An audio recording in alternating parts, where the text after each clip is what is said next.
Today we're learning in-order traversal, a common way to visit every node in a tree. In-order tree traversal is easy to remember because it goes left, then root, then right. A traversal is just a way of walking through a tree. When I say visit a node, I mean we record its value. In order, we traverse the left subtree, then visit the root, then traverse the right subtree.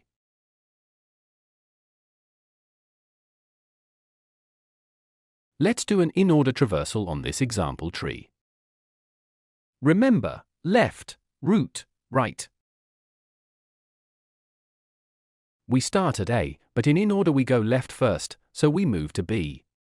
From B, we go left again to D. From D, we go left again to G. G has no left child, so now we visit G. Then we go back to D. D's left side is done, so we visit D. D has no right child, so we go back to B. Now B's left side is done, so we visit B. Then we traverse B's right subtree, so we go to E. E has no left child, so we visit E, then go back up. Now we're back at A. The entire left subtree of A is done, so we visit A. Then we traverse the right subtree of A, so we go to C. C has no left child, so we visit C.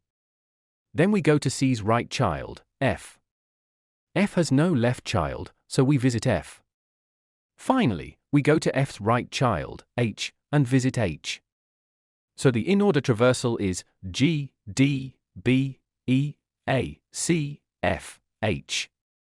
Quick note, in a binary search tree, an in-order traversal outputs the values in sorted order. Quick recap. In-order traversal goes left, then root, then right. Thank you for watching this video about in-order tree traversal. I hope it helped you. If it did, please like and subscribe.